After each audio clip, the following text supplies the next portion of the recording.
Muy buenas noches, señoras y señores. Bienvenidos a otra edición del Péndulo por Unicanal. Hoy les planteamos tres temas. Uno tiene que ver con las próximas elecciones internas de los partidos políticos en nuestro país. ¿Cómo están las máquinas de votación? Recuerdan que se produjo un incendio, se perdieron muchas máquinas. Bueno, hoy nos van a explicar Luis Alberto Mauro y Fastos von Streber cómo está la situación, cuántos se van a conseguir, se van a poder hacer los conteos rápidos o no. De todo eso hablaremos con ellos y nos van a hacer una demostración de la máquina que ya está acá en nuestros estudios, cómo va a ser el proceso de votación el domingo 18 de diciembre. En el segundo bloque vamos a hablar con el doctor Ricardo Preda y la doctora Cecilia Pérez sobre el proceso de competencia de los 53 candidatos que van a pugnar por la Fiscalía General del Estado. ¿Cuáles son sus propuestas? ¿Qué cambiarían? ¿Qué no cambiarían? ¿Qué podrían hacer para mejorar el trabajo de la Fiscalía? De todo eso hablaremos con los doctores. Y el último bloque hablaremos con el doctor Manuel Doldán, fiscal de Asuntos Internacionales vía Zoom, acerca de la situación, en qué estado se encuentra la investigación del asesinato del doctor Marcelo Pecci y, por supuesto, también el interés que tiene de presentarse como fiscal general del Estado. Bien, antes de ir a la primera pausa, les invito a compartir un rico café Lavazza, reconocido como un café de alta gastronomía, que permite al consumidor degustar un producto con aroma, cuerpo y sabor inconfundibles y presente en los mejores restaurantes, cafeterías y supermercados del país. Café Par representa y distribuye Lavazza, el espresso italiano por excelencia. Pausa y ya volvemos.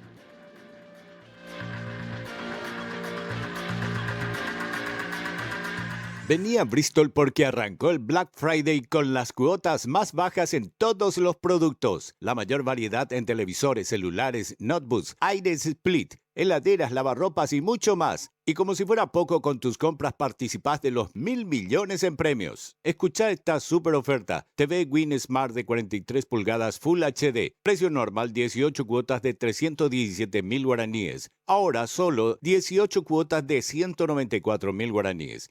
Bristol, la mejor casa de electrodomésticos del país.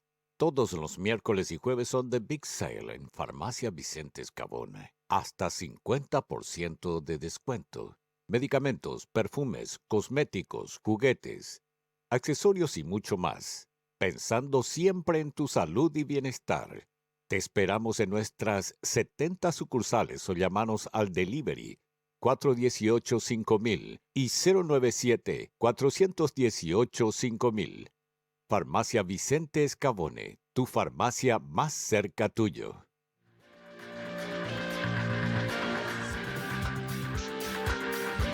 Bien, ya estamos en compañía de nuestros primeros invitados. ¿Qué tal, don Luis Alberto Mauro? ¿Cómo anda? Todo bien, muy bien. Un gran placer estar acá y acompañarte en esta... Gracias por venir. ¿Qué tal, don Fausto von Streber, ingeniero? ¿Cómo está? Muy buenas noches, un gusto estar acá con la teleaudiencia también y contigo, Carlos. Bueno, ¿cómo están?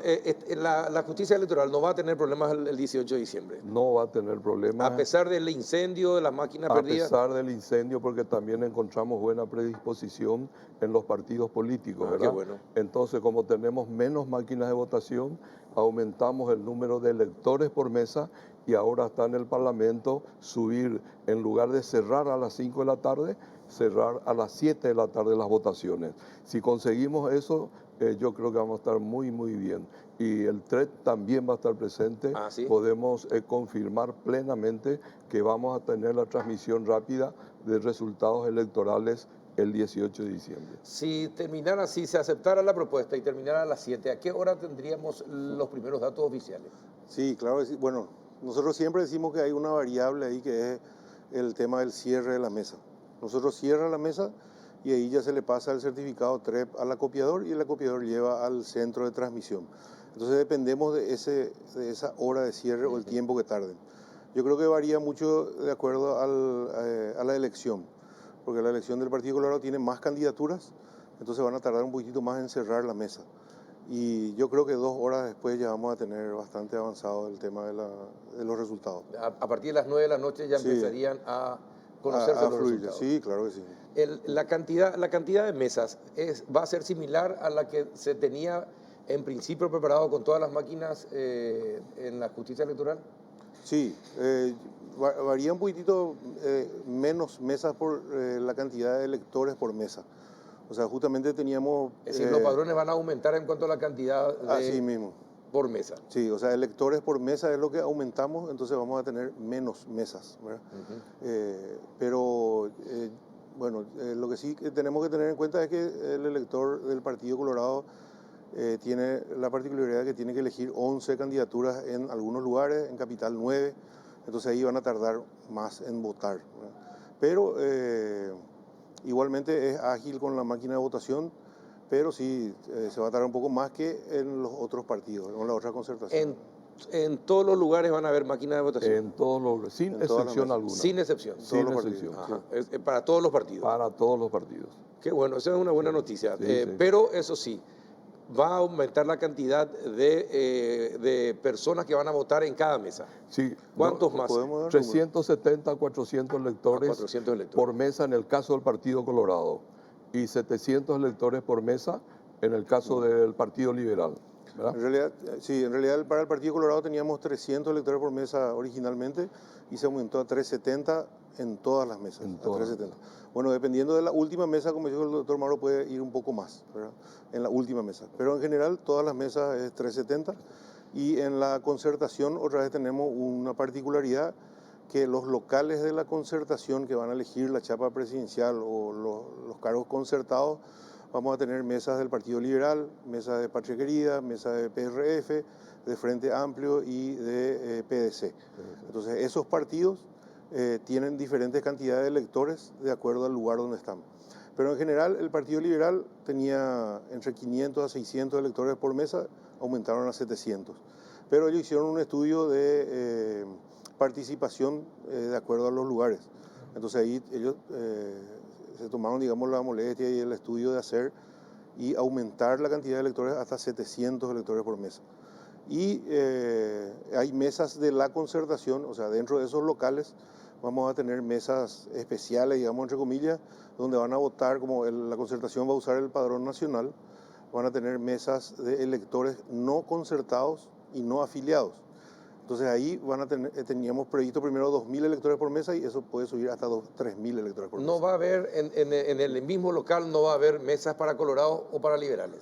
Van a estar diferenciados. Si los colorados van a votar en subseccionales. Claro, nosotros tenemos internas de diferentes maneras, digamos, Sí. Para partidos políticos, movimientos que van a participar en abril y la concertación en este caso. La concertación tiene una particularidad. Va a haber locales de la concertación donde van a participar 5 partidos. De los 28 que estaban concertados, 5 partidos se pusieron de acuerdo y van a elegir en un mismo local. Entonces ahí dentro de ese local de la concertación vas a tener mesa del PLRA, de Patria Querida, Frente Amplio, PRF y PDC. Después todos los otros partidos de la concertación van a elegir en sus locales. Y aparte vas a tener el Partido Colorado, que digamos uno de los que tiene mayor cantidad de afiliados, en sus propios locales, su interna. ¿Cuántos locales habilitados va a tener el Partido Colorado? Y aproximadamente 500. 500. Sí, ¿En todo el país? un poquito más, en todo el país. En todo el país. Y la concertación también aproximadamente 500 o 600. Es para darte un número redondo, ¿verdad? Sí. Ujú. Bueno, ¿y los colorados qué eligen? Bueno, los colorados eligen las autoridades que van a participar en las elecciones de abril, que son presidente de la República y vicepresidente, que es un solo cargo, que es una chapa, senadores, diputados, junta departamental y gobernadores. Y también las autoridades partidarias, sus autoridades del partido. Entonces ahí son 6 cargos más. ¿Presidentes seccionales? Presidente del partido, presidente seccional, tenemos junta de gobierno, representante nacional, convencionales. Y juntas de seccionales. Y juntas de seccionales, Sí. así mismo. O sea, Mucho movimiento. Dependiendo del local, o sea, hay una complejidad ahí porque es una elección no solamente a nivel departamental, sino también a nivel de seccional o zonal, ¿verdad? El Partido Colorado es el único que va a tener su propio padrón. Sí, totalmente. Totalmente. Sí. No, no solamente el Partido Colorado, hay otras agrupaciones que van a usar su propio padrón. El Partido Colorado, el Partido Liberal también va a usar su propio padrón dentro de la concertación. Pero la concertación es la que va a usar el padrón nacional para elegir los cargos concertados. Y después tenemos, por ejemplo, el partido Hagamos va a usar su padrón, Cruzada Nacional va a usar su propio padrón, o sea, todas las agrupaciones políticas van a usar su propio padrón. ¿Y cuáles son los cargos concertados en la concertación? Bueno, ahí hay otra vez, depende del departamento. A nivel nacional, ellos concertaron la chapa presidencial. Pero después tenemos a nivel de departamento, tenemos que concertaron en algunos departamentos para el cargo de gobernador. Y después otra vez en algunos departamentos concertaron también para diputados y juntas departamentales. Alto Paraná, Concepción, en algunos departamentos. O sea, es muy particular. Es muy particular esta elección. Así mismo. ¿Y no va a ser complicada para la gente? Yo creo que no. Ahora además la concertación está poniendo un link por donde van a... los electores pueden entrar en su link a partir del martes 22 y les va a decir dónde pueden ir a votar. Eso nos anunció Rafael Rojas, que es el presidente del TEI de la concertación. O sea, todos los que están en la concertación van a entrar en ese link de la concertación y allí le va a aparecer dónde pueden ir a votar. La particularidad, sí, o sea, algo muy particular en estas elecciones internas es que el Padrón Nacional tiene 4.831.000 electores. Para estas elecciones internas están habilitados más de 9 millones de personas. O sea, porque hay afiliados de un partido que aparecen en su partido y también en la concertación porque utiliza el Padrón Nacional también. Exacto. Bueno, ¿y qué va a pasar con los colorados que pidieron salir de los padrones de la concertación? Salieron. ¿Cuántos son? ¿Más de 2.000? Bueno, eso es algo que le compete al Tribunal Electoral de la Concertación, porque son ellos los que juzgan y administran y hacen su padrón, ¿verdad? Entonces yo creo que hubieron habeas data de los juzgados que le enviaron varios y hubieron pedidos directos también, bueno, y ellos le sacaron, ¿verdad?, el padrón. ¿Y quién comprueba que le sacaron efectivamente? Y en la práctica vamos a ver. Es una orden judicial. La justicia electoral no tiene control sobre eso. Es una orden judicial. Nosotros vamos a ver después con el cruce. O sea que en realidad es algo también particular. La base del padrón de la concertación es el padrón nacional. Sí. Entonces ellos tenían el padrón nacional, hicieron el padrón nacional y se certificó.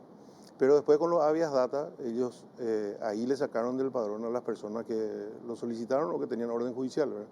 Entonces ahora se puede ver eso en su consulta, ¿verdad? O sea, ahora en el padrón que ellos presentaron, que están preparando para su interna, uno puede verificar en ese link que le dijo el señor Mauro, cualquier persona o cualquier ciudadano pueden ver si figuran o no, así mismo. Es decir, pero solamente por orden judicial se sale del padrón, de la concertación. Sí, por orden judicial. No es porque el Colorado desea y dice yo quiero salir y... No, por orden judicial. Presentan habeas data y... Yo creo que ellos hicieron, el TEI de la concertación habilitó un periodo también para que las personas pidan. Habilitó un periodo, no me acuerdo qué fecha, pero creo que habilitaron también un periodo para que cualquier ciudadano pida ser excluido, aparte de los habeas data. Bueno, ¿y podría hacer una demostración, por ejemplo, en la máquina? Sí, claro que sí. ¿Cuál sería la elección más complicada? Bueno, la elección más complicada que tiene más candidaturas es la elección del Partido Colorado. ¿Y podría hacer una demostración de lo que puede ser un elector colorado? ¿Tiene que hacer el día de las elecciones? Claro que sí, cómo no. Voy a tener que reiniciar porque ahora está preparado para una elección normal, digamos. Pero vamos a cambiar sin problema. Lo que va a ser el procedimiento que se hace en la mesa de votación. Lo que hace el presidente de mesa de votación. Con esa credencial que él está mostrando. Debido a lo que pasó con el incendio, ¿hay menos locales de votación? No, prácticamente sí. Hay menos por lo que él te dice, porque aumentamos el número de electores. electores. Claro, se aumentó. Un poco y menos. Porque no hay máquinas para cubrir todos los locales. ¿Cuántas máquinas faltarían entonces? Y después unas 7.600 por ahí se quemaron, ¿verdad? Sí. Y eso estamos compensando, aumentando con el número de electores y llevando 2 horas más las votaciones. En lugar de cerrar a las 5, cerrar a las 7 de la tarde, por ejemplo. ¿Y cuántas máquinas que actualmente tienen? Y alrededor de 14.000 y un poquito menos de 14.000 y en expectativa tenemos unas 2.000 máquinas. ¿Qué quiere decir en expectativa? Y que podemos tener 2.000 máquinas más. ¿Van a llegar o ya están en el país? No, sí, están en la Argentina, tengo entendido. O sea, la empresa se está comprometiendo a traer más máquinas que ellos tienen en Argentina. O sea, ya casi no tiene tiempo para construir por el tema de los componentes y que se tarda, ¿verdad? Entonces, ellos tienen máquinas porque tienen elecciones en Argentina, en otros países, y entonces ellos están juntando todas las máquinas que tienen como para traernos más, ¿verdad? ¿Y en cuánto tiempo se decide si van a necesitar las 2.000 o no? Y ahora, no, aunque no vengan las 2.000, las elecciones se van a hacer. No, yo sé que se van a Sí, hacer, lo pero mismo, por si se necesiten más máquinas. Pues. Sí, en realidad nosotros necesitamos la cantidad de 22.000, ¿verdad? Pero debido al incendio tenemos 7.900 menos. Hicimos el ajuste de la cantidad de electores por mesa y lo que no tenemos ahora es muchas máquinas para contingencia y para capacitación en el local. Entonces nosotros estamos asegurando la elección con las máquinas que tenemos. Vamos a tener un poco de contingencia, muy pocas de capacitación. Ya estamos viendo ahí un plan de cómo vamos a hacer para la capacitación. ¿Qué tipo de contingencia todas espera las, que ocurra? Y las máquinas son máquinas, entonces pueden tener problemas de falla de la impresora, se puede... se reinicia y no funciona. En la elección anterior tuvimos un 3,5% de falla de las máquinas. Y se cambian. Entonces las máquinas se cambian, automáticamente. Se trata de recuperar y si el técnico no puede, se cambia la máquina, ¿verdad? Entonces ese 5% a 10% vamos a tener de contingencia. Pero si vienen esas 2.000 más, vamos a tener más contingencia o para capacitación. Para ¿verdad? capacitación, perfecto. Bueno, entonces bueno, el ingeniero nos va a explicar una... cómo va a ser el proceso de los colorados el 18 de diciembre. Así rápidamente la máquina de votación lo que nos sirve es una herramienta para que los miembros de mesa y los electores, o sea, para dos cosas, para que los electores emitan su voto a través de la máquina de votación y nosotros podamos cumplir la ley 6318 del tema del desbloqueo de listas. Sin la máquina de votación va a ser muy difícil aplicar el desbloqueo, ¿verdad? Por la particularidad que tenemos en Paraguay con respecto a la cantidad de oferta electoral. Bueno, y la máquina también le sirve a los miembros de mesa para que cuenten los votos. Entonces ahora nosotros cuando encendemos la máquina, el miembro de mesa tiene una credencial especial que es la que le da identidad a la máquina. La máquina no tiene nada, todas las máquinas son iguales, pero lo que le da identidad a la máquina es la credencial que tiene el miembro de mesa. El presidente de mesa. El presidente de mesa, perfecto. Entonces, esta máquina que nosotros trajimos ahora acá es para una capacitación a miembros de mesa. Entonces yo lo que hice al comienzo fue, primero estaba con el software para una elección en el PLRA o en la concertación. Entonces ahora con la credencial yo cambié y vamos a ver una capacitación para el Partido Colorado. Correcto. Entonces tenemos dos opciones, votación o cierre de mesa, que son los dos botones más grandes. Entonces el miembro de mesa, cuando comienza la elección, va a colocar la máquina como para que empiece la votación. Entonces el proceso de la mesa es como siempre en Paraguay. Los que administran la mesa son los miembros de mesa. Sí. Hay 3 miembros de mesa y los veedores asignados. Entonces el padrón está impreso, hay un expediente electoral y bueno, el documento habilitante al elector es la cédula de identidad. Entonces en la mesa es todo el proceso como siempre. Se acerca el elector con su cédula, los miembros de mesa buscan en su padrón impreso y si está en el padrón de la mesa, le habilitan y le pasan un boletín. Bueno, esta es la diferencia muy importante con respecto a otras elecciones. Nosotros teníamos un boletín para cada cargo. Sí. Bueno, ahora es un solo boletín. Un solo boletín para todos los cargos. Para todos los cargos, el que se le da al elector. Qué bueno. Entonces el elector se acerca a la máquina, se va al cuarto oscuro, o sea, la máquina está en un lugar cerca de la mesa, e introduce el boletín acá en la ranura de la máquina. Automáticamente en la pantalla le aparecen los cargos y le va apareciendo sucesivamente en el orden que está preestablecido, ¿verdad? Entonces, para el Partido Colorado, que es, digamos, que tiene más candidaturas, es lo que vamos a ver acá. Entonces, uno ve acá, precandidato a presidente y vicepresidente de la República, y le aparecen los candidatos en la pantalla. Entonces, toda la interacción que hace el elector con la máquina es a través de la pantalla, es una pantalla touch. Entonces, lo único que tiene que hacer el elector es presionar sobre su candidato, el candidato de su preferencia, o puede votar en blanco. Entonces le va a aparecer la foto, sí, el número de la lista, el nombre del movimiento y el nombre de los candidatos. Entonces vamos a hacer así rápidamente. Primero era presidente de la República, luego es senadores. Senadores es una lista plurinominal. Plurinominal, sí. Entonces lo primero que tiene que elegir es la lista y ahí le va a desplegar los candidatos de esa lista. De esa lista, sí. Entonces vamos a elegir la lista y ahí me aparecen todos los candidatos de esa lista con su foto y, ahí elige y su número de opción. El que se prefiera, uno solo. Uno solo. Claro. Uno solo. O sea, el elector le da preferencia a uno de la lista, perfecto, para que ese después, a la hora de hacer, suba en el orden. En el orden, claro. Bueno, después de diputado, que es también lista plurinominal. Misma cosa. Después de gobernador, que es una lista uninominal, entonces le aparece directamente En Asunción no hay gobernador, no hay gobernador, no. pero en todos los departamentos sí. Así mismo, este es un ejemplo de central. Sí. Después tenemos junta departamental, que es plurinominal también. Y ahí ya me aparecen los cargos, para el ejemplo del Partido Colorado, los cargos partidarios. Eso es lo primero de junta. Del movimiento que uno elige. Del movimiento, claro. Le va a aparecer ahora candidato a presidente de la Junta de Gobierno y le va a salir todos los movimientos internos. Sí. Entonces ahí el elector presiona su candidato. Y luego, miembro de la Junta de Gobierno segmento nacional, es plurinominal, elige. Luego es miembro de Junta de Gobierno segmento regional, comisión seccional, como está en blanco. Luego es miembro de Los la comisión colorados seccional. iban a perder tiempo en la mesa. Van ahí con copia. Luego, delegado convencional. Y ahí está, ya hice toda mi selección. Ya está. ¿Y después Sí, qué se toda la hace? selección. Bueno, ahí me aparece toda la selección que yo hice como elector y yo puedo modificar. O sea, me da la opción de modificar cada uno de cualquiera de los cargos que yo elegí. Modifica uno, ¿cómo es? Y vamos a elegir, vamos a cambiar el de presidente y vicepresidente de la República. Bueno. Ahí vuelve a la pantalla de presidente y vicepresidente de la República y yo cambio mi voto, ¿verdad? Mi selección. Ajá, y ahí me bueno. cambió en la pantalla. Y ahí ya se cambió. Ya se- Ahí ya estoy Perfecto. seguro y confirmo e imprimo, que es un botón verde grande que está Sí. acá. Y ahí termina el proceso de votación. Ahí termina el proceso, me muestra en la pantalla cómo va a salir impreso. Y ahí el elector ve su voto impreso. O sea, acá está el voto Verifica impreso. su propio Verifica voto. su propio Entonces, él voto. puede verificar su propio voto y la particularidad de esta tecnología es que tiene también un chip acá. O sea, dentro de la hoja tiene un dispositivo electrónico. Entonces, su selección o su voto está también dentro del chip.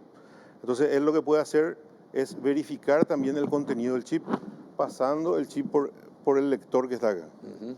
Y aparece Entonces, su ahí le voto. aparece Todo lo que votó, todo todo lo que votó. eligió. Sí. Y lo que está impreso. Lo que está impreso.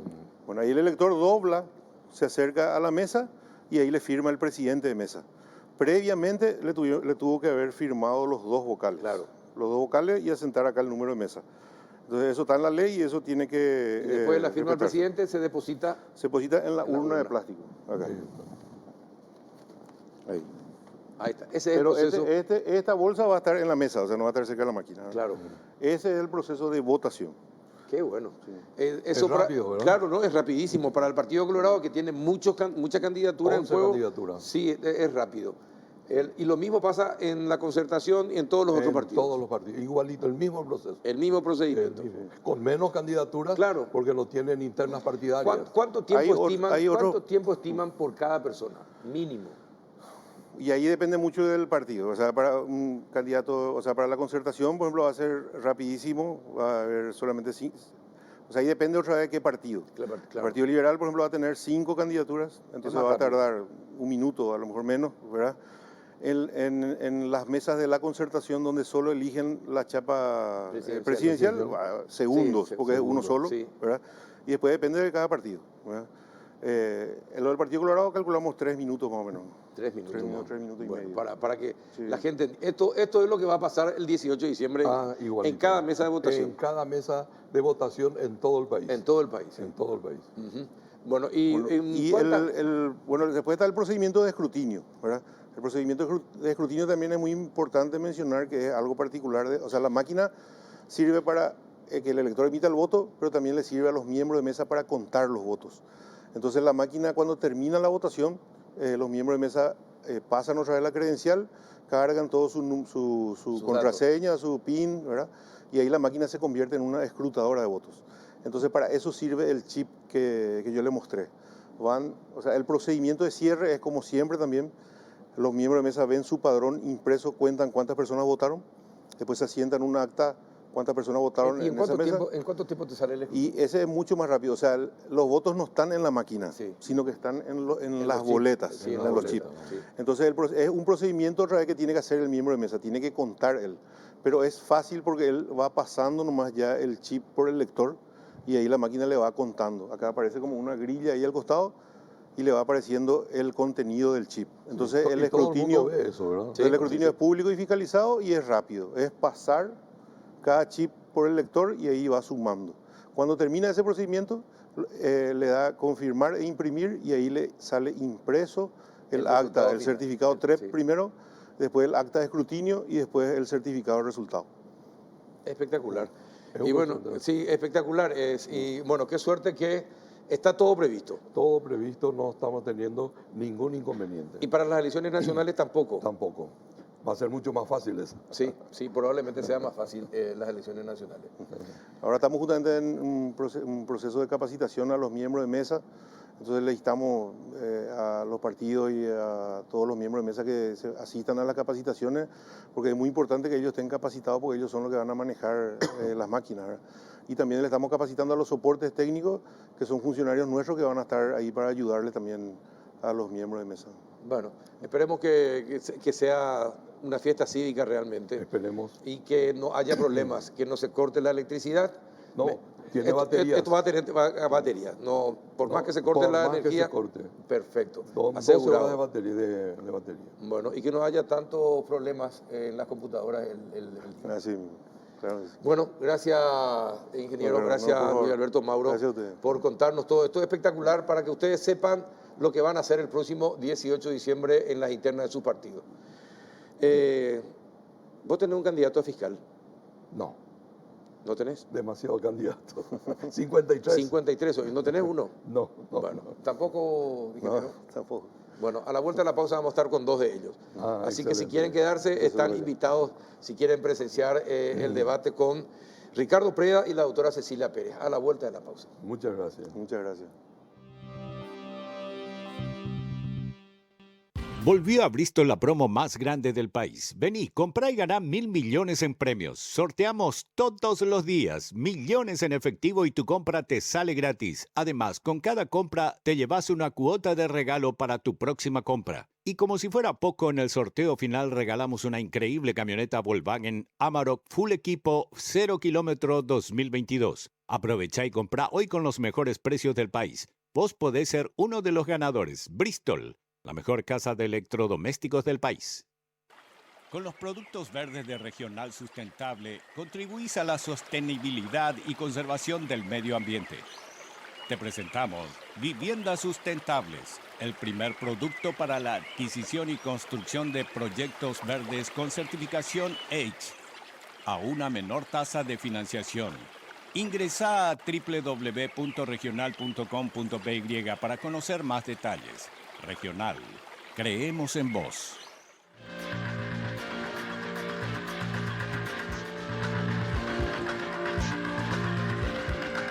¿Qué tal? Buenas noches, doctora Cecilia Pérez, ¿cómo está? Buenas noches, don Carlos. Gracias por venir. Gracias a usted. ¿Qué tal, doctor Ricardo Preda? ¿Cómo anda? Buenas noches a ti, a Cecilia y a la audiencia. Bueno, felicidades. Hola, Ricardo.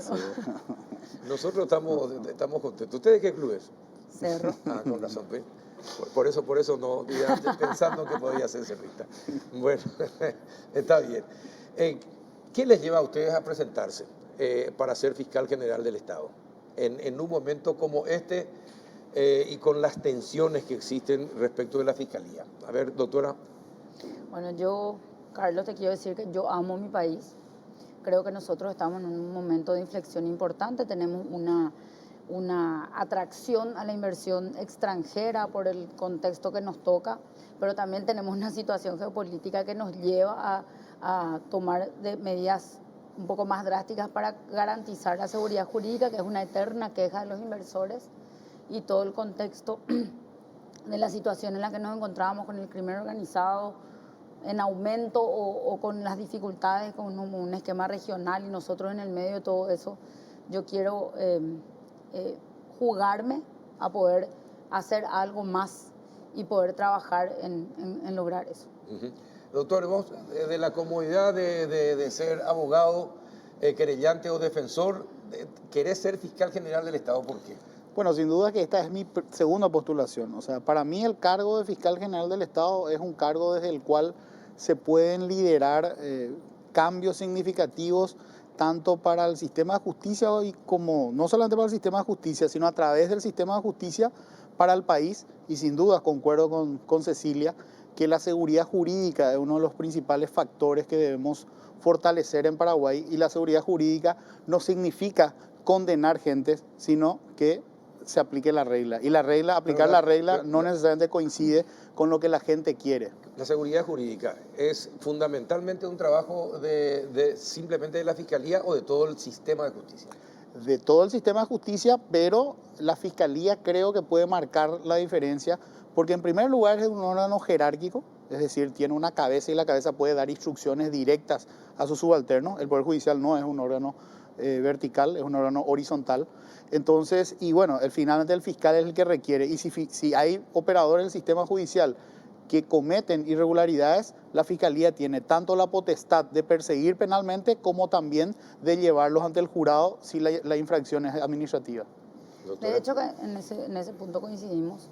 Es estrictamente necesario tener una línea, por lo menos una línea general. En muchos casos la Fiscalía tiene esa facultad que no implica necesariamente estar diciéndole al fiscal todo el tiempo lo que tiene que hacer, sino establecer políticas internas para cierto tipo de casos o en ciertos casos o en tipos de casos, y la unidad de criterio, como dice la propia ley orgánica, es la que se lleva ante el Poder Judicial. Y también eso da la facultad de, si realmente la falencia está en el Poder Judicial, si el trabajo desde la Fiscalía está bien hecho, uno puede apuntar con el dedo y decir, no, yo hice mi trabajo y acá entre ustedes alguien falló. Pero de cualquier manera no se puede trabajar sin la Corte, porque cualquier decisión que se tome desde la Fiscalía en una cuestión de gestión va a derivar en cuestiones de la Corte con las que hay que trabajar. En lo que tiene que ver con la gestión, por lo menos hay que trabajar necesariamente técnicamente con la Corte. ¿Y qué cambiarían, por ejemplo, para mejorar el trabajo de la Fiscalía, teniendo en cuenta lo que es nuestro país? ¿Qué cambiarían en la Fiscalía en el caso de que asumieran la Fiscalía General del Estado? Bueno, como mi experiencia tanto desde dentro de la Fiscalía, porque estuve 8 años, me cupo ejercer varias funciones dentro de la Fiscalía. La última fue la de directora de delitos económicos, y desde mis últimos 13 años en la profesión, darle intervención al abogado particular que sirva como ojos del fiscal general, porque definitivamente no se tienen los medios para controlar a 400 fiscales, pero sí hay muchos abogados litigando en el ámbito penal. Nos tocó a Cecilia y a mí, digamos, coincidir en varios casos, litigando o del mismo lado o en equipos contrarios, enfrentados. Y los abogados pueden ser muy buenos aliados del control, porque recordemos, el fiscal general no elige a sus jugadores, ni tampoco los puede quitar. Se lo elige otro órgano y se lo quita otro órgano. Así que la forma que tiene el fiscal general es de definitivamente controlar y tratar de, lo que sí puede hacer es llevarlo al jurado a sus propios jugadores, pero no les puede destituir. ¿Quiénes pueden ayudar en esto? Los abogados particulares. Yo creo que hay que darles, digamos, más importancia a la opinión de los abogados particulares, y para eso estos tienen que saber cuáles son las líneas jurídicas principales de la Fiscalía General, para que así puedan, por ejemplo, a un fiscal decirle, mira, tu criterio sobre tal cuestión no es contradice lo que dice la Fiscalía General. Y doctora, ¿usted qué cambiaría? Yo quiero ser un poco más amplia, ¿verdad? Yo creo que la Fiscalía necesita una transformación profunda. Coincido con Ricardo en el sentido de que hay que controlar, hay que buscar maneras de controlar a los fiscales. Nosotros no sabemos, por lo menos, si es que existe algún mecanismo de control, porque lo que es la inspectoría no sabemos, existe, pero no sabemos si funciona, porque nunca se ve que algún fiscal sea sumariado o por lo menos no se comunica, o que la propia Fiscalía le esté remitiendo a la Fiscalía, al jurado de enjuiciamiento, a sus fiscales. Tampoco hay un sistema de bajar estas líneas, si hay o no hay instructivos, si sabemos si hay o no hay, por lo menos podemos decir que no se cumplen, porque hay como que cada uno tiene su criterio y nos vamos desde un control vertical absoluto, que por supuesto los fiscales no te van a decir, no, mi criterio no coincide con el de mi superior, hay mecanismos para eso, pero acá no hay ningún criterio, o sea, cada uno hace como que lo que quiere en causas similares. Tienen velocidades distintas, tienen criterios distintos, que después terminan en una sensación de la ciudadanía de que o hay impunidad o algo se esconde, y hay fiscales que sí se están rompiendo por su trabajo y nadie más les cree cuando habla. Entonces, esa transformación profunda que tiene que pasar por un esquema de control de la gestión, pero también tiene que hablar, tenemos que hablar de la parte presupuestaria, porque escuchamos mucho Sí. la queja de los recortes, de las condiciones presupuestarias. Yo hice un análisis, don Carlos, y lo que yo vi es rechazo de ampliaciones, que no es lo mismo. Recortar es, si yo hoy tengo 100.000... Claro, que no te den lo mismo el año que viene. Claro, eso es por un lado, pero por otro lado, no nos olvidemos que el punto 6 del nivel acusatorio del último intento de juicio político a la actual fiscal general tiene falencias en la gestión administrativa. Y eso es importante porque el dinero de la fiscalía tiene que estar en función a la gestión de los fiscales, no con otro pensamiento. Y hay que trabajar también en eso para que la fiscalía funcione, porque si no le exigimos, pues no le damos nada. Por supuesto que vamos a terminar quebrando a los... O sea, por la visión de la ciudadanía de ser los pocos patriotas que hay que están mojando la camiseta, ¿verdad? Ahora, la sensación que uno tiene del sistema de justicia, que incluye al poder, a los jueces también, no solamente la fiscalía, es que el que tiene más plata, el que tiene más poder político o el que tiene más poder económico, tiene ventajas en los litigios ante la justicia. Y eso es lo que se percibe, y se percibe constantemente. Entonces, ¿qué es lo que se podría hacer para que nosotros, a quienes ustedes van a representar ante el sistema de justicia, cambiemos esa percepción? Y usted fue ministra de Justicia. Es muy difícil combatir al crimen organizado, sí, en nuestro país. Y yo creo que ningún político tiene que comprometerse a eliminar, porque eso va a ser una falacia.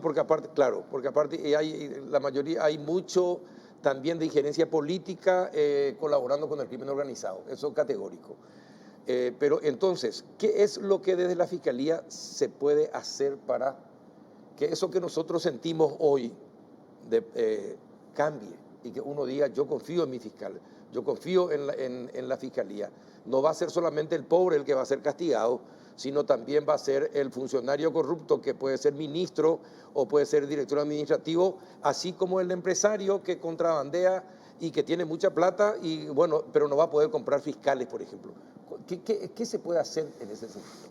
Bueno, en mi experiencia de vida, estando en el Ministerio Público, me tocó abrir la investigación a un presidente de la Corte Suprema, me tocó abrirla a un senador del Partido Colorado, muy respetado, hasta ahora sigue siendo senador, yo hace 13 años que salí de la Fiscalía.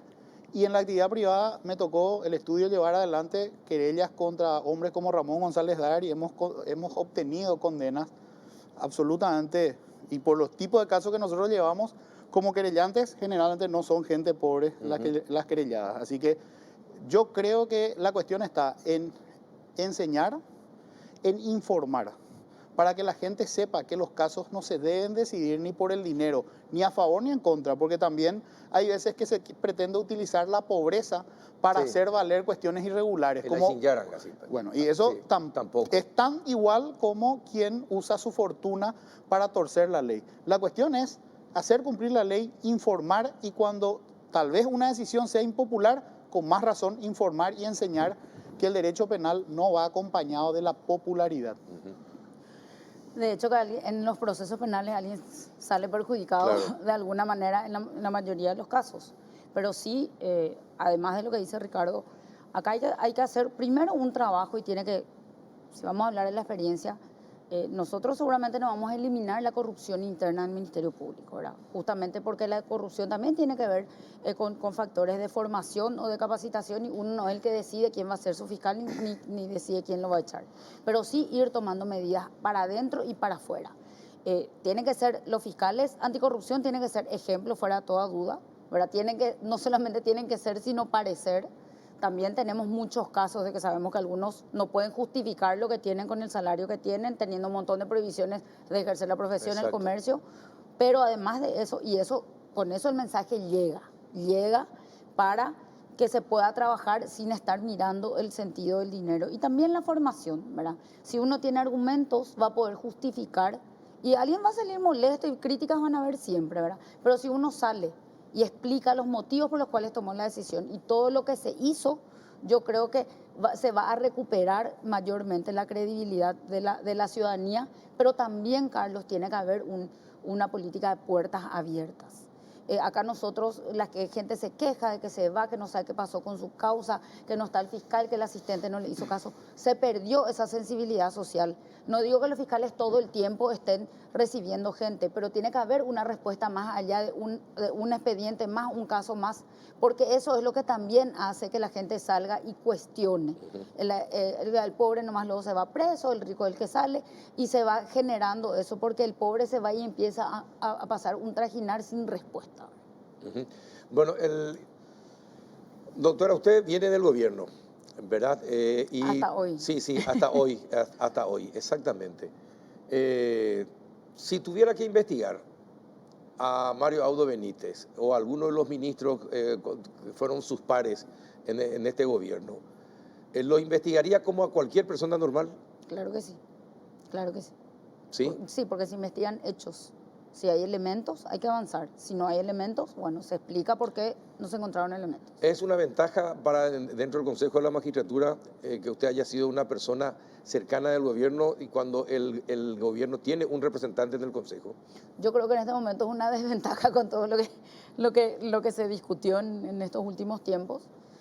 Yo particularmente renuncié, no por eso, sino porque si llego, me gustaría llegar no solamente por ser la asesora del presidente.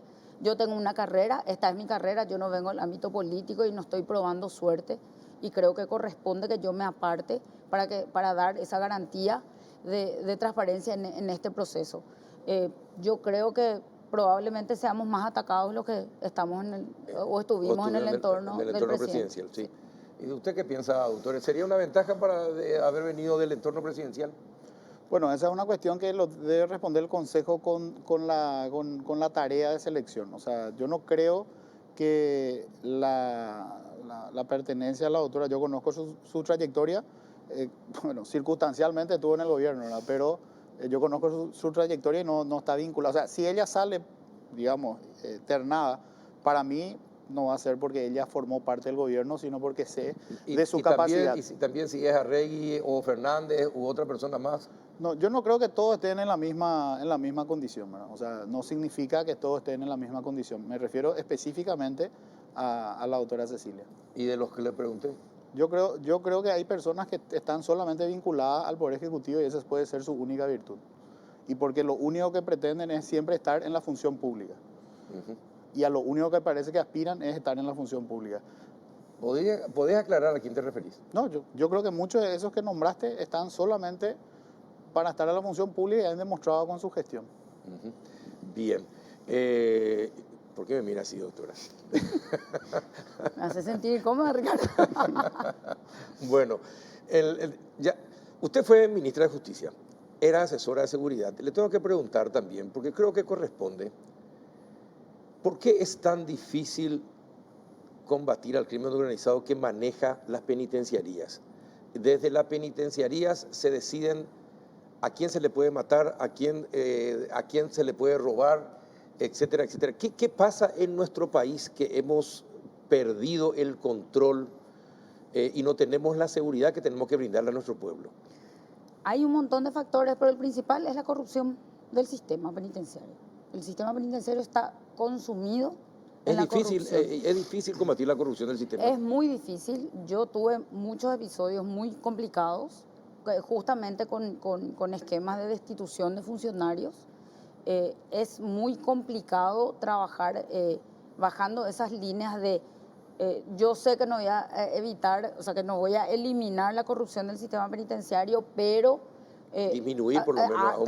Tenés que tomar, porque no hay otra forma de trabajar en ese lugar si es que uno no envía las señales, porque en algunos lugares se naturalizó la corrupción y recuerda que tú le posibilidad, ¿verdad? Cuando vos le tomás medidas cuando tenés elementos, porque muchas veces se dice de todo, pero se tapan todo entre ellos y cuesta llegar a buen puerto. Pero cuando tenías elementos, la investigación te arrojaba resultados, acá nadie es dueño de su cargo, y en los cargos de confianza era así, no tengo pruebas, pero tampoco dudas, ¿verdad? Y le aparté a gente inclusive muy cercana a mí en la gestión diaria, y ese es el problema principal. Pero cuando uno mira Todas las otras precariedades contribuyen. El salario bajo, la nula formación, las condiciones edilicias que son terribles. Entonces, la falta de espacio físico hace que se venda un mejor espacio con mejores condiciones, que cuando eso debería ser la regla para todos.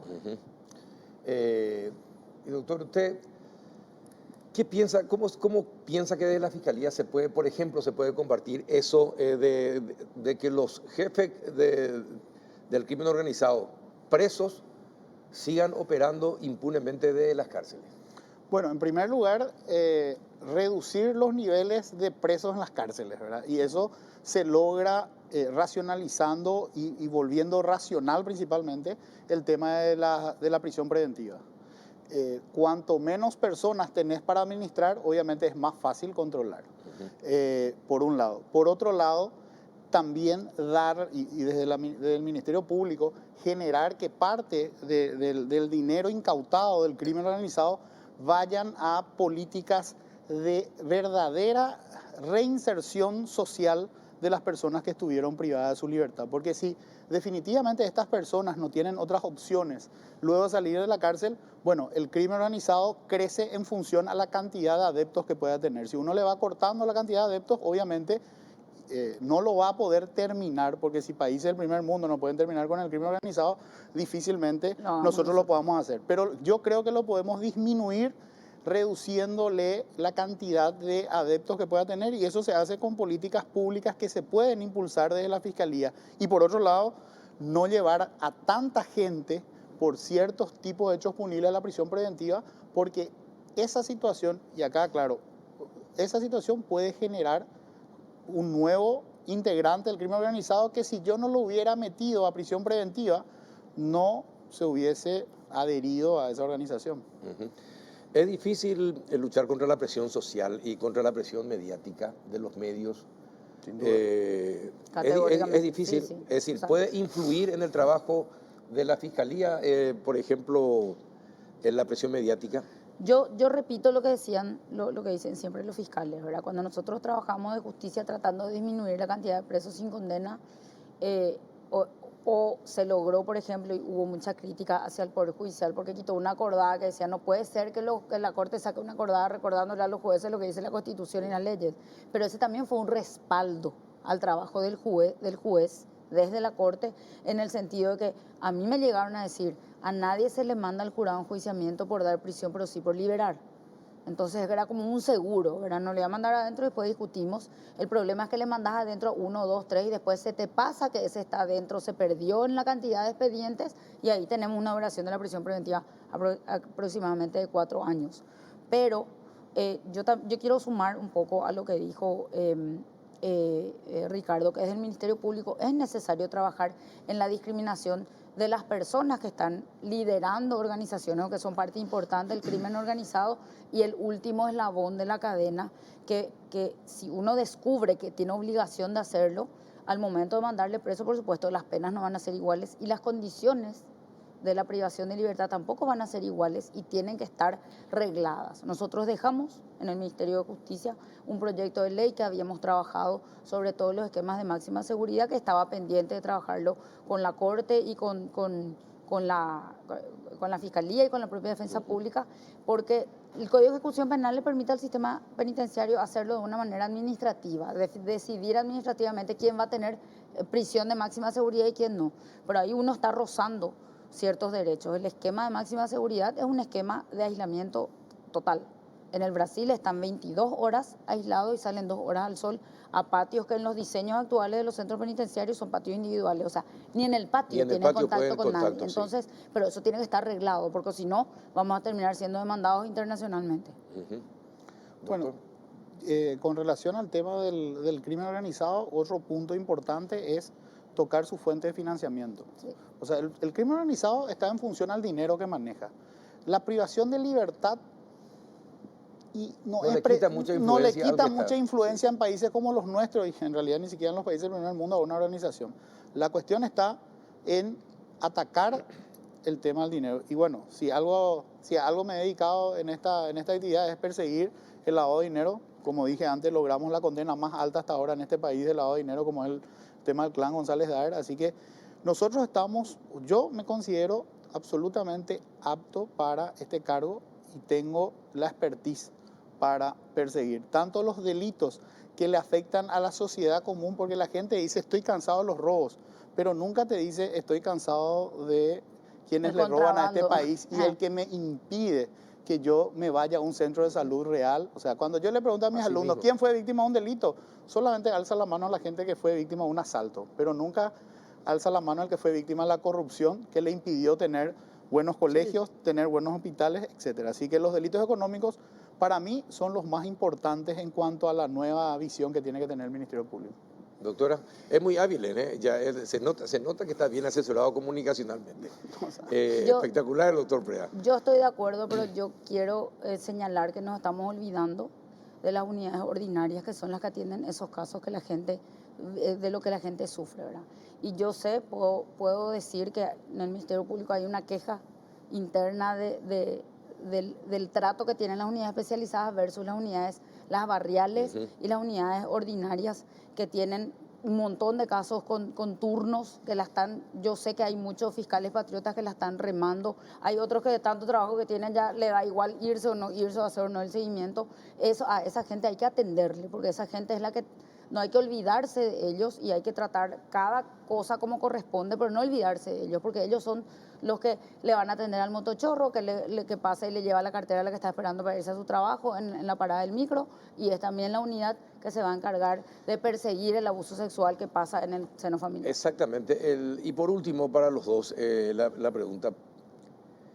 Va a ser un trabajo, no va a ser un trabajo fácil, porque como ustedes mismos reconocen y lo aceptan y lo saben, se han normalizado muchos delitos y muchos crímenes en nuestro país. Y han aumentado considerablemente.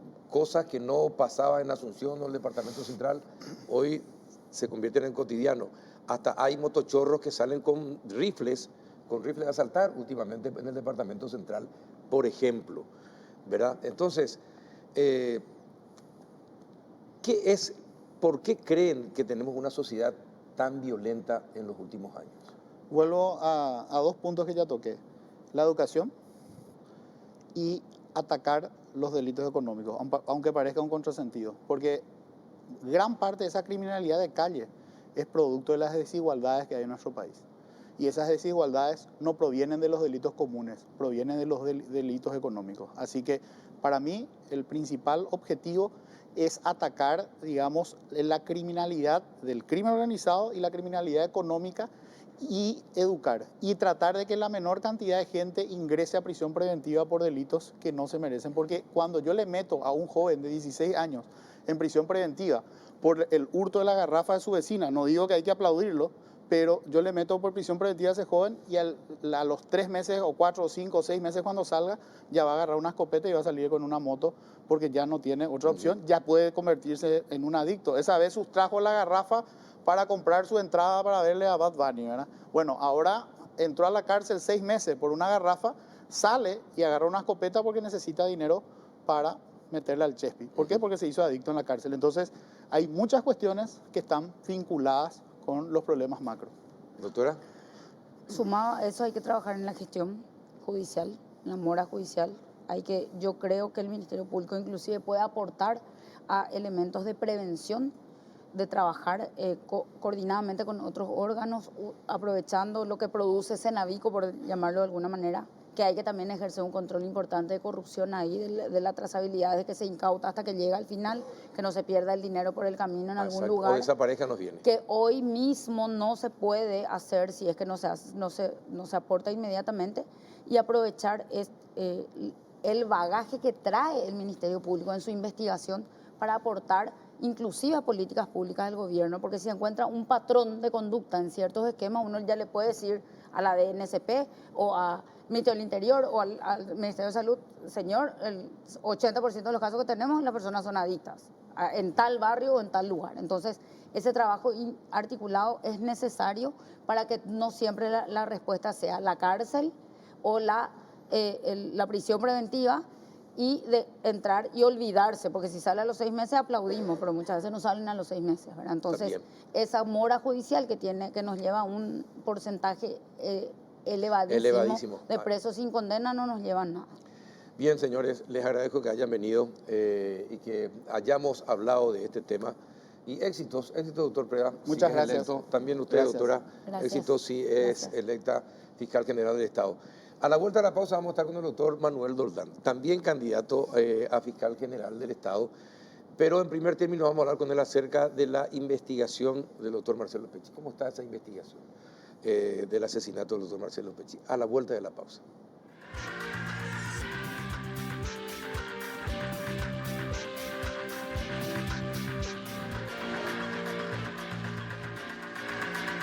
Ya estamos en el último bloque del péndulo y saludamos al doctor Manuel Doldán, fiscal de Asuntos Internacionales. Buenas noches, doctor, ¿cómo estás? Muy buenas noches, Carlos. Un saludo para vos y para toda la teleaudiencia. Bueno, en primer gracias. lugar, te pido disculpas por no poder estar acompañando de manera presencial. Es que algunos compromisos imprevistos de la oficina me imposibilitaron ir ahí. Bueno, veo que estás todavía en tu oficina trabajando. ¿Se puede saber qué estás haciendo, doctor? ¿Por qué estás hasta esta hora, las 22:06, en tu oficina todavía? Bueno, realmente no se puede saber, Carlos. No puedo lastimosamente anunciar, pero ya seguramente en breve se van a enterar de las circunstancias que estamos manejando también desde Fiscalía, y son hechos trascendentales que lastimosamente por cuestiones de sigilo no podemos comentar todavía. Pero bueno, forman parte también del quehacer diario, porque la semana pasada estuve fuera del país en una reunión en Buenos Aires con fiscales de la Comunidad Europea. Entonces eso hace que se generen muchos retrasos laborales también y tenemos que ponernos al día. Bueno, doctor, ¿cómo está el caso de Marcelo Pecci? ¿Qué es lo que se sabe desde Colombia de las investigaciones que se realizan y qué es lo que la Fiscalía Paraguaya está haciendo al respecto? Bueno, realmente como es de conocimiento, Carlos, como dije en todas las ocasiones que me tocó conversar con la prensa, nosotros estamos trabajando con un mecanismo bastante articulado y bastante coordinado con la Fiscalía y con el Cuerpo Técnico de Investigación, que sería la Policía Judicial de Colombia, una estructura que nosotros no tenemos en Paraguay, pero que en Colombia está bastante avanzada, ya bastante a la vanguardia. Y venimos intercambiando información en todo tiempo.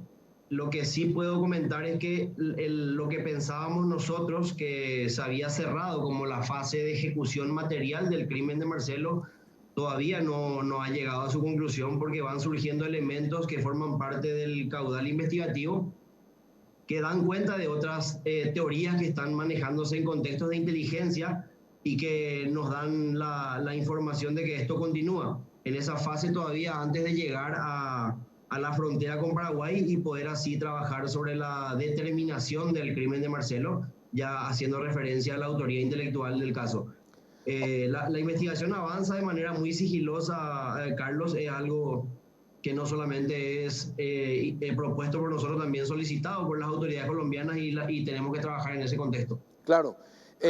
Esta última información de la aparición de nuevas personas que integrarían el grupo de los detenidos y de los que siguen prófugos, doctor, ¿está corroborado ya por la Fiscalía de Colombia?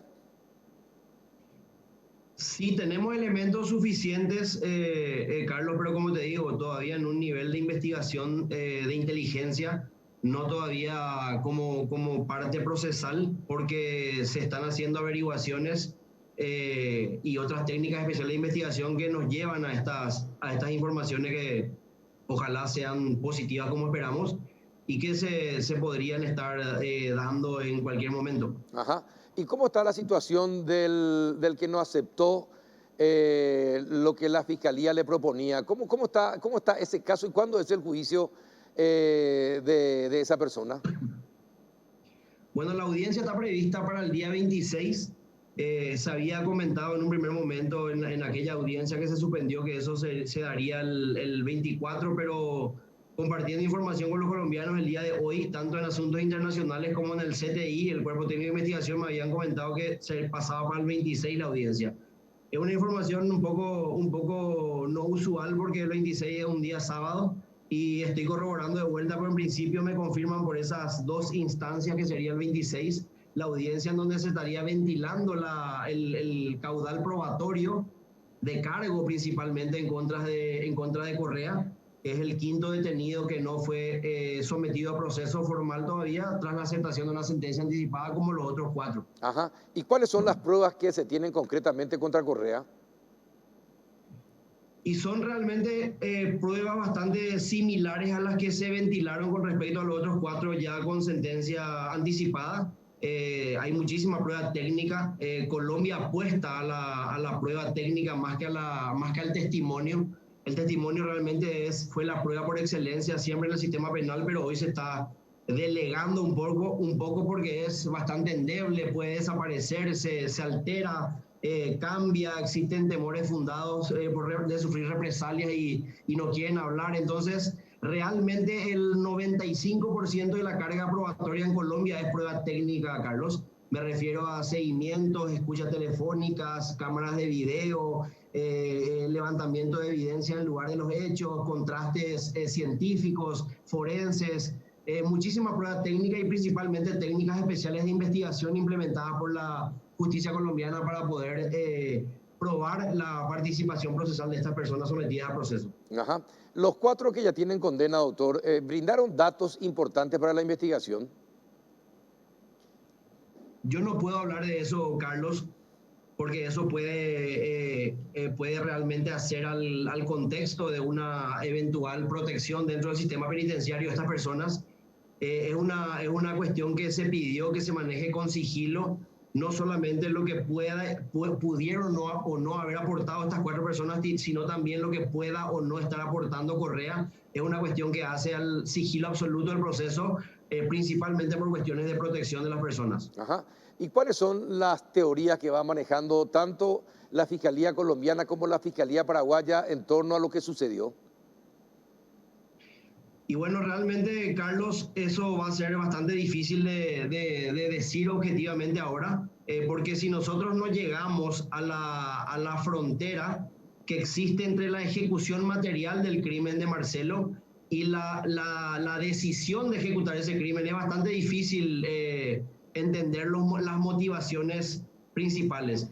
Existen varias hipótesis, como siempre se dijo, son hipótesis que se manejan y que ninguna tiene una relevancia sobre la otra todavía, porque justamente estamos esperando, a pesar de que la gente espera con mucha ansiedad una respuesta tan rápida, ya se dio en una primera fase, pero es una investigación bastante compleja por su característica transnacional y eso lógicamente lleva su tiempo, Carlos. Ahora, doctor, hace 2 días me habías dicho en la radio que para la Fiscalía paraguaya la principal hipótesis es que la orden partió de Paraguay. ¿Siguen sosteniendo esa hipótesis y en qué se basan al respecto, doctor? ¿Se puede comentar algo? Sí, Carlos, por la inexistencia misma en este momento de algún tipo de prueba que nos conduzca a otra determinación, tanto las autoridades colombianas como las paraguayas partimos de una única premisa que todavía no tiene una prueba de descarte, que es que la orden salió de Paraguay. No podemos hablar de nacionalidad de quienes habrían ordenado, si son personas individuales o personas que actuaron en concierto, que son parte de una agrupación o una organización criminal, pero creemos porque no encontramos motivaciones diferentes que la orden vino de Paraguay. Ajá. Esto tiene que ver con qué temas tendría que ver, con el narcotráfico, lavado de dinero, ¿algo más se puede decir al respecto o no, doctor? No estamos en condiciones de definir todavía eso, Carlos. Hay una gran diferencia entre la posibilidad, quiero hablar de manera hipotética, de la posibilidad de que esto esté vinculado a un proceso específico o que sea un mensaje. Entonces, realmente no estamos en condiciones de concluir todavía sobre eso y me parece irresponsable poder quitar alguna conjetura en una circunstancia tan delicada como esa. Ahora, de todas formas, tuvo que haber sido algún trabajo del doctor Pecci que hubiera golpeado muy fuertemente a algún tipo de organización en Paraguay, lo que hizo o que se enviara el mensaje o que fuera una venganza directamente, doctor. También podría ser eso, Carlos. No tenemos todavía elementos que nos permitan aseverar esa hipótesis, pero sí es una hipótesis de relevancia muy particular y también es objeto intensivo de investigación. Nosotros hemos compartido con las autoridades colombianas un cúmulo de causas que según la información que hemos colectado aquí en Paraguay podrían tener relevancia para esto, y esas causas están siendo investigadas allá en paralelo. Incluso se abrió en Colombia también investigaciones patrimoniales vinculadas al crimen de Marcelo, que justamente son investigaciones mucho más complejas de lo que se imagina uno, pero que también podrían ir revelando algunas aristas que no son hoy dimensionadas en el proceso mismo. Uh-huh. Doctor, en otras oportunidades Paraguay y Colombia formaron grupos de trabajo conjunto, sobre todo en los temas referidos a los secuestros, por ejemplo, y al combate en la lucha contra el EPP. Hubo trabajo conjunto de fiscales y policías paraguayos y colombianos. En este caso, ¿ocurre lo mismo? En este caso ocurre lo mismo, Carlos. Incluso estamos pretendiendo dar un paso más allá, más adelante de eso. Estamos empezando a hablar con las autoridades colombianas en la esfera de la cooperación internacional todavía, de la creación de un equipo conjunto de investigación formal que se construye sobre la base de normas de las Naciones Unidas, en este caso particular, la Convención de Palermo contra el Crimen Organizado Transnacional sería la base de un equipo conjunto de investigación formal entre autoridades judiciales y policiales de Colombia y Paraguay. Eso es algo que no es muy fácil de desarrollar, pero estamos trabajando ya en las discusiones vinculadas a la pertinencia y a la oportunidad de poder crear este equipo conjunto de investigación, o ESI. Pero no obstante tu pregunta, sí estamos trabajando de manera articulada.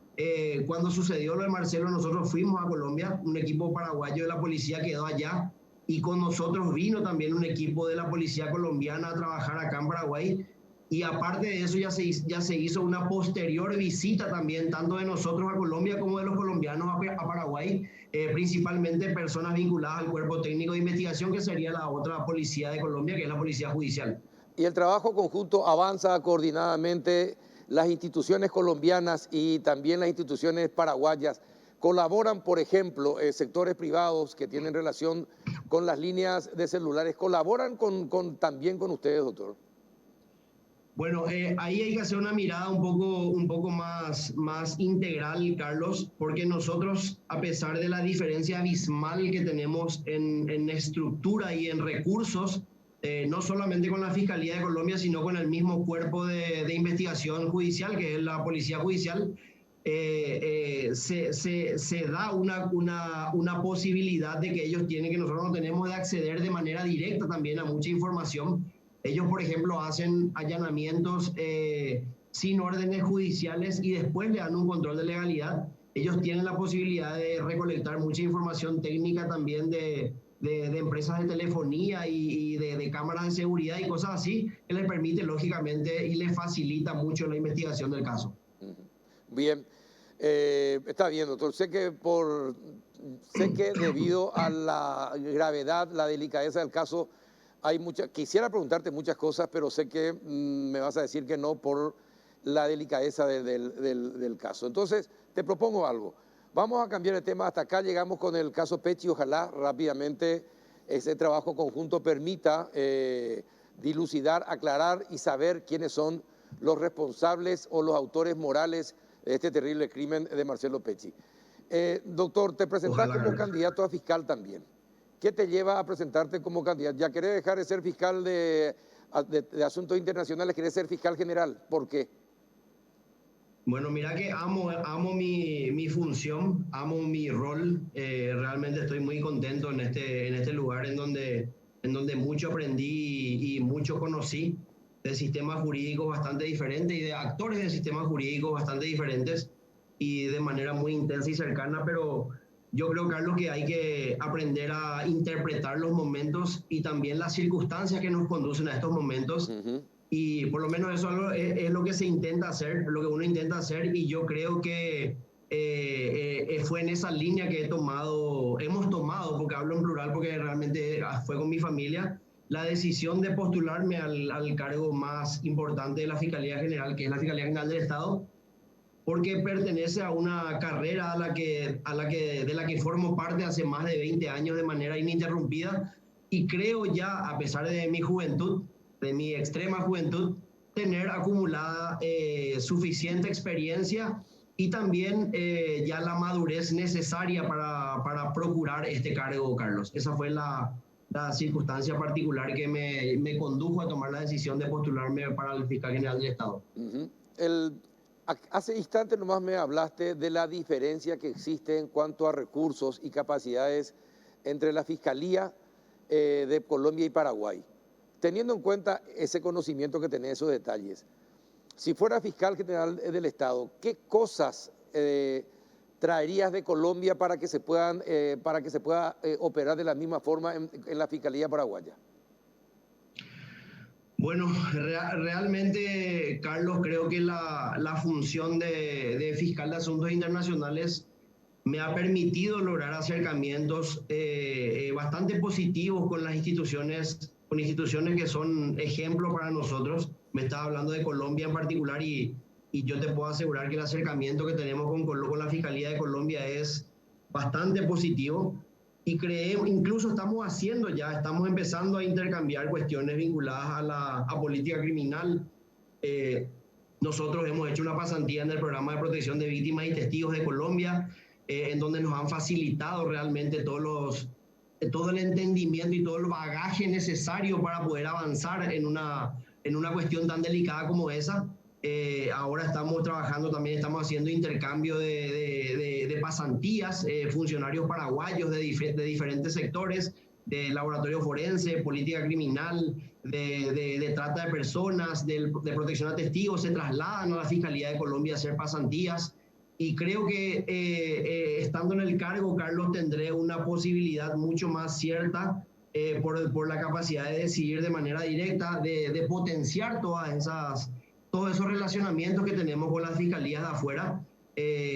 Mi postulación generó realmente un impacto bastante positivo entre mis pares y colegas de cooperación internacional. He recibido muchos saludos prácticamente de felicidad por haberme animado a dar este paso, y mucho ánimo también, y lógicamente la puesta a disposición de todas las fiscalías de Iberoamérica en particular, para colaborar en todo lo que sea necesario para potenciar el sistema de funcionamiento y misional de la Fiscalía de Paraguay.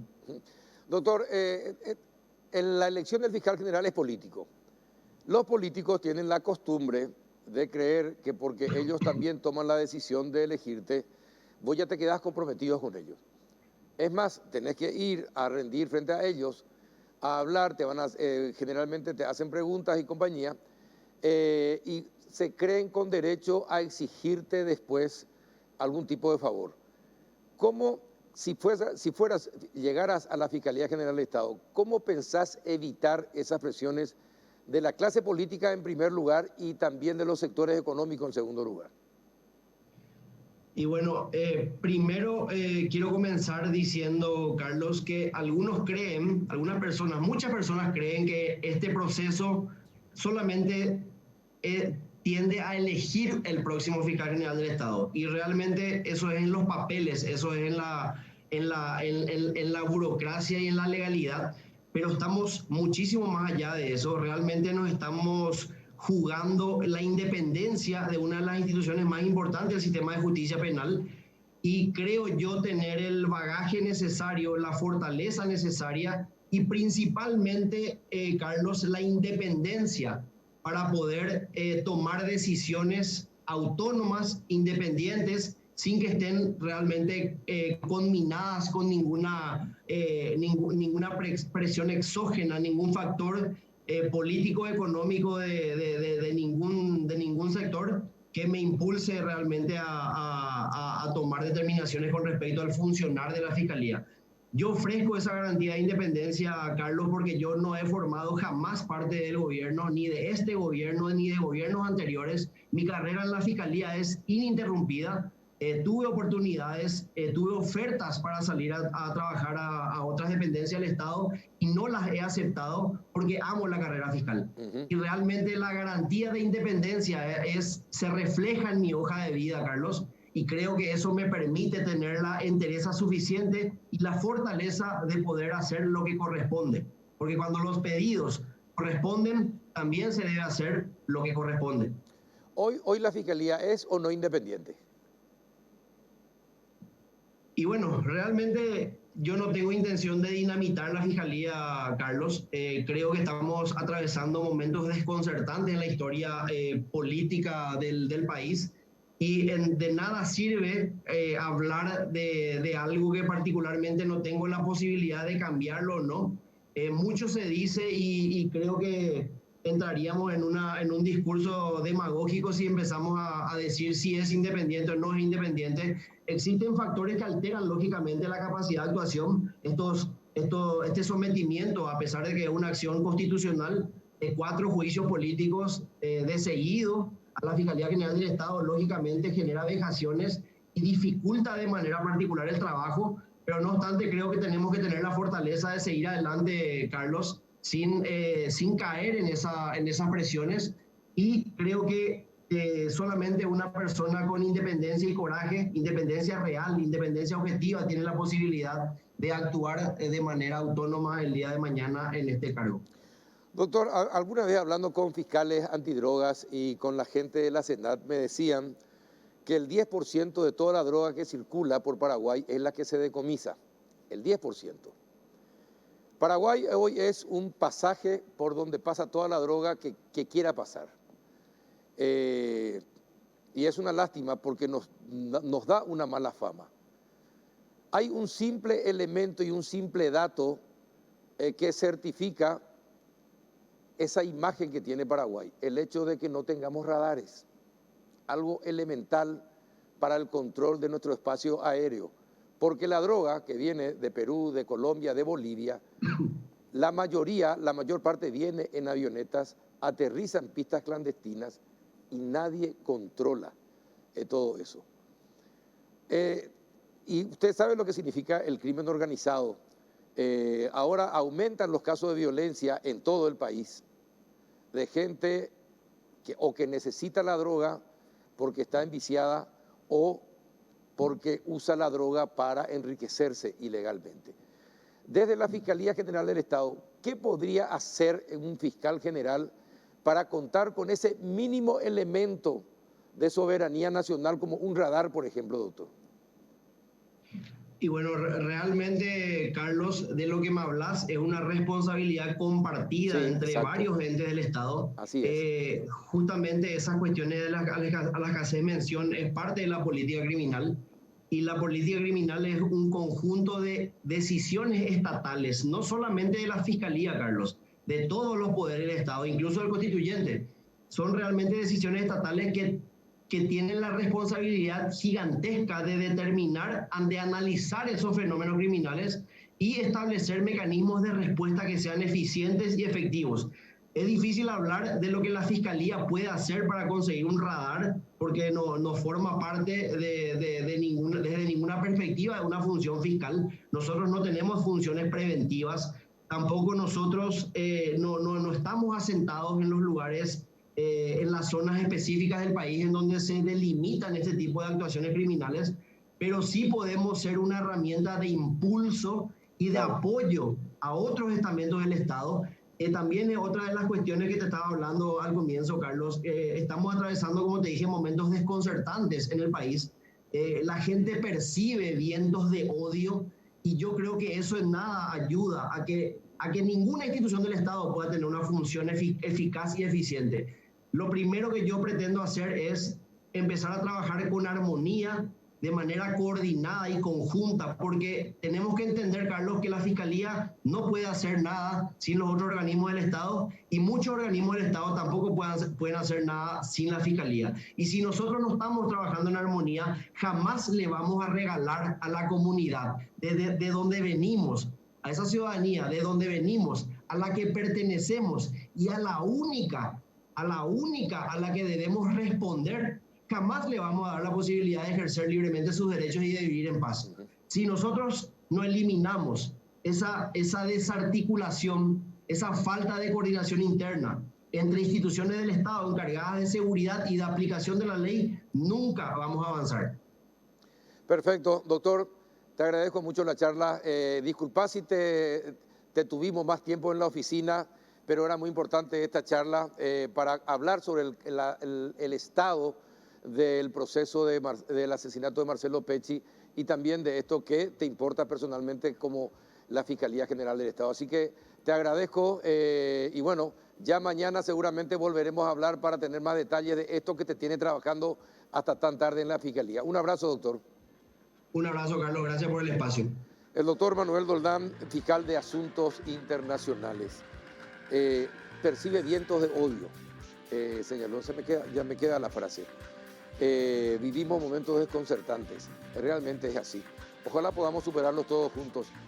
Bien, hasta acá llegamos en el péndulo, hasta el próximo miércoles.